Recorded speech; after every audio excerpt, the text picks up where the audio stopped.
전 국민 누구나 지금 바로 3만 원씩 받아가실 수 있습니다.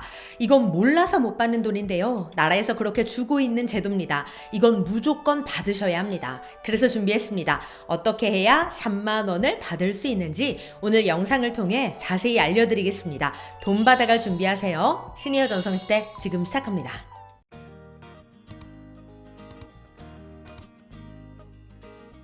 안녕하세요. 시니어를 위한 꼭 필요한 정보 시니어 전성시대입니다.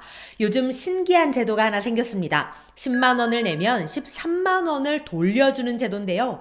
예금 상품, 적금 상품 이런 거 아닙니다. 그냥 10만 원을 냈을 뿐인데 진짜로 13만 원으로 돌려주는 겁니다. 나라에서 그렇게 해주고 있습니다. 어떻게 이런 게 가능할까요? 이걸 말씀드리려면 일단 세액공제부터 잠깐 짚고 넘어가야 하는데요. 세액공제는 다들 들어보셨죠? 소득공제랑은 다른 겁니다. 세금은 소득에 비례해서 부과되는 거잖아요. 그래서 소득공제는 세금의 기준이 되는 소득, 즉 총 급여액을 줄여주는 걸 의미합니다.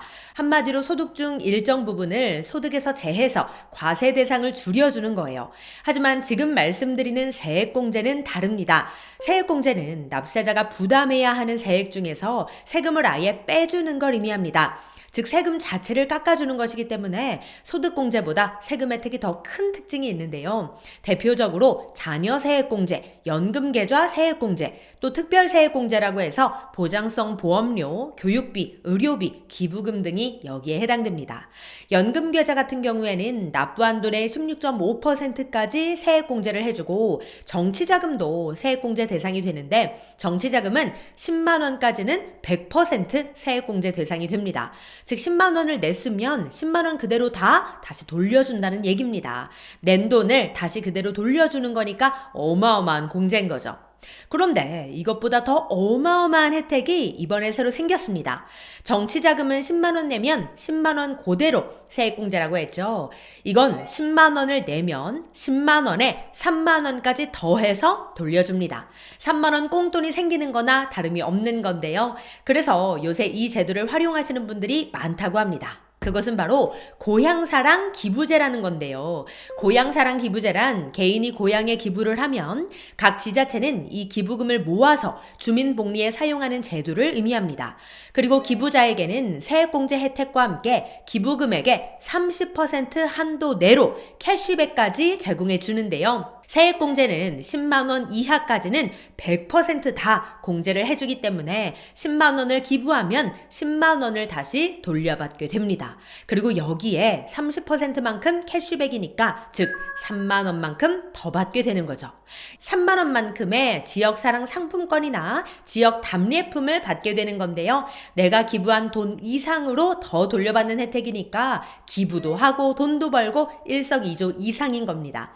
자, 그렇다면 이렇게 기부한 10만 원 언제 돌려받을 수 있을까요? 맞습니다. 연말정산 때 돌려받을 수 있는 건데요. 이거 뭐 따로 신청하고 복잡한 거 아니야? 걱정하시는 분들도 계시죠? 걱정하실 필요가 없습니다. 우리가 고향사랑 기부를 하게 되면 국세청에 자동으로 알아서 등록이 됩니다. 내가 따로 기부했다고 신고하고 뭐 이럴 필요가 없다는 뜻이에요. 그래서 연말정산 하시는 직장인분들께 추천을 드립니다. 자, 그렇다면 반대로 연말정산을 하지 않는 주부님들도 세액공제가 가능할까요? 연말정산을 하지 않는 주부님들의 경우에는 돌려받을 수가 없습니다. 세액공제를 할 수 있는 게 없기 때문에 돌려받을 수도 없는 건데요. 그렇기 때문에 세액공제를 받을 수 있는 근로자분들께 추천을 드리니 이 점은 꼭 참고해 주시기 바랍니다. 자, 그렇다면 어떻게 할 수 있는지 그 방법 지금부터 알려드리겠습니다. 우선 크게 두 가지 방법이 있는데요. 스마트폰으로 하시는 방법부터 알려드리고 그 다음에 농협에 직접 방문해서 하시는 방법까지 알려드리겠습니다. 자, 우선 스마트폰으로 기부하시는 방법입니다. 네이버에 고향사랑 기부제라고 검색하면 고향사랑 이음이라는 행정안전부에서 운영하는 홈페이지가 나오는데 들어가 주세요. 그러면 메인 화면에 기부하기가 나오는데 이걸 눌러주세요. 그러면 일단 로그인을 하라고 나오거든요. 이게 좀 아쉽습니다. 하지만 뭐 어쩔 수 없죠. 회원가입을 눌러서 회원가입부터 진행해 주셔야 합니다. 회원가입을 모두 마치고 난 뒤 다시 기부하기를 눌러주시면 드디어 기부하는 창이 나오게 되는데요. 우선 기부할 지자체를 선택하라고 나옵니다. 자, 그런데 여기서 중요한 것, 고향사랑 기부는 자신의 주소지와 지자체에는 기부를 할 수가 없습니다. 즉, 현재 내가 살고 있는 지자체에는 기부를 할 수 없다는 뜻입니다.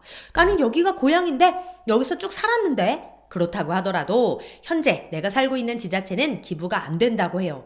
이게 참 아쉽습니다. 고향에서 태어나서 한 곳에서 쭉 사시는 분들도 많으신데 내가 현재 거주하고 있는 주소지라고 해서 제외가 된다면 아쉬운 분들도 많으실 것 같은데요. 그래서 뭐 이웃 동네라든지 아니면 직장이 있는 곳이라든지 이런 곳을 선택해서 기부를 하시는 것도 방법이 될 것 같습니다. 즉, 진짜 내 고향이 아니더라도 현재 내가 살고 있는 거주지만 아니라면 어느 지역이든 기부가 가능하니 원하시는 곳으로 선택해서 기부해 주시면 되겠습니다.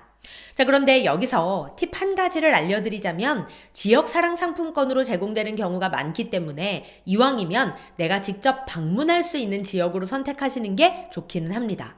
예를 들어 나는 서울 사람인데 부산이 좋아서 부산에 기부를 했어요. 그랬는데 지역사랑 상품권을 받게 됐습니다. 그러면 아무래도 사용하기가 좀 어려울 수 있잖아요. 그래서 그걸 잘 고려하셔서 선택하시는 것도 방법이 될 수 있으니 이 점은 참고로만 알아주시면 좋겠습니다. 그러면 아래 기부금을 입력하는 란이 나오는데요. 연 최대 500만 원, 500만 원까지만 기부가 가능합니다. 그리고 10만 원을 초과하는 금액에 대해서는 세액공제가 16.5%까지만 가능하고 10만 원 이하인 금액에 대해서는 100% 모두 세액공제가 가능하니까 이 점 참고하셔서 기부하시면 좋을 것 같습니다. 아마 많은 분들이 10만 원 정도 기부를 하지 않으실까 생각이 되는데요. 10만 원 기부하고 또 세액공제로 그대로 다시 돌려받을 수 있으니까 그렇게들 많이 선택하시는 것 같습니다. 자, 그리고 여기서 중요한 것, 기부를 꼭 현금으로 하실 필요는 없습니다. 카드로도 기부가 가능하니까 간편하게 원하시는 방법으로 기부해 보시기 바랍니다. 그리고 그 밑에 답례품 지급 및 기타 사항이 있는데요. 답례품을 제공받음을 눌러야 포인트를 받을 수 있습니다. 즉 10만 원 기부 시 3만 원의 포인트를 받으실 수 있는 거니까 답례품 제공받음에 꼭 체크해 주시기 바랍니다. 그리고 맨 아래 기부금 납부하기를 눌러주시면 됩니다. 그런데 난 이런 거 복잡하고 머리 아프다. 회원가입 이런 것도 해야 되고 어려워서 못하겠다 하시는 분들께서는 농협에 방문하셔서도 기부가 가능한데요. 농협은행 영업점에서 가능하다고 하니 가까운 농협에 방문하셔서 고향사랑 기부하러 왔다고 말씀하시고 기부를 진행해 주시면 되겠습니다. 이렇게 기부를 하면 기부금의 30%만큼의 캐시백을 돌려받는다라고 말씀드렸는데요. 지자체에 따라서 어떤 곳은 지역사랑 상품권을 모바일로 보내주기도 하고요. 또 어떤 지역은 답례품으로 직접 선택하게끔 하는 곳도 있는데요. 아까 말씀드린 고향사랑 이음 홈페이지에 보면 답례품 둘러보기가 있습니다. 이걸 누르면 각 지자체별로 답례품들을 보실 수 있거든요. 어느 지역을 기부했을 때 받을 수 있는 답례품인지도 나와 있으니까 나는 모바일 상품권 이런 것보다 여기서 답례품을 받는 게 더 좋다 하는 분들께서는 일단 답례품부터 살펴보시고 원하는 답례품을 주는 지역에 기부를 하시는 것도 하나의 방법이 되겠습니다. 한우, 새우, 전통주, 가방 등등 정말 다양한 상품들을 마련해 놓았더라고요. 여기서 골라보시는 것도 쏠쏠한 재미가 될 것 같습니다. 네, 오늘은 고향사랑 기부제에 대한 정보 알려드렸는데요. 세액공제와 함께 3만원 캐시백까지 쏠쏠하게 챙겨보시기 바랍니다. 그럼 오늘도 편안한 하루 보내세요. 감사합니다.